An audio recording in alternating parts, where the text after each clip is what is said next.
રાજકોટમાં આજે સેન્ટ્રલ જેલમાંથી વધુ 14 કેદીઓને મુક્ત કરવામાં આવ્યા। જેલ પ્રશાસન દ્વારા 21 કેદીઓની મુક્તિ માટે દરખાસ્ત કરવામાં આવી હતી।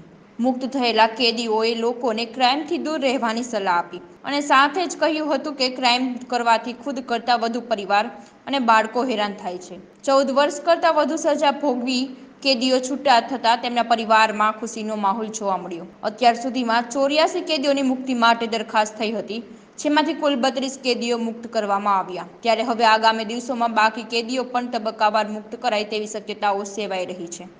અત્રેની જેલ ખાતે 14 વર્ષથી વધુ સમયથી પાકા કેદી તરીકે સજા ભોગવતા આજીવન કેદની સજા ભોગવતા કેદીઓના કેસ જેલ એડવાઇઝરી બોર્ડ સમક્ષ રજૂ કરવામાં આવતા હોય છે અને જે પૈકી કુલ 21 કેદીઓના કેસ રજૂ કરવામાં આવેલા, એમાં રાજ્ય સરકારે જેલ મુક્તિ કરવા માટે મંજૂર કરેલા અને જેલ મુક્ત કરવાના ઓર્ડર આચારસંહિતા લાગુ થતાં પહેલાં કરેલા છે। જે પૈકી જે કેદીઓ એ સંબંધિત પોલીસ સ્ટેશન ખાતે જામીન આપેલા હોય તેઓને આ હુકમથી જેલ મુક્ત કરવામાં આવે છે અને તેમાં ટોટલ કુલ 14 આરોપીઓને આજે જેલ મુક્ત કરવામાં આવે છે ને જે સારી ચાલચલગત તથા અન્ય માપદંડોના આધારે જેલ મુક્ત કરવામાં આવે છે ને ઉપરોક્ત કેદીઓ જેલ મુક્ત થઈ સમાજમાં પુનઃ પ્રસ્થાપિત થાય અને એક સારા નાગરિક તરીકે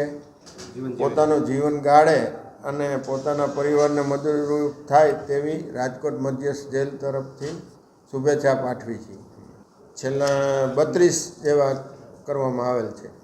હા, એટલે અમુક કેસો જે અહીંથી દરખાસ્ત કરેલી હતી એમાંથી 32 જેવા મંજૂર થયેલા ને એને જેલ મુક્ત કરેલ।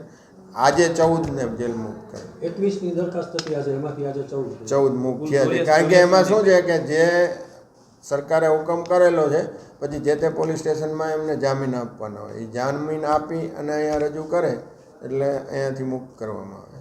ઓકે।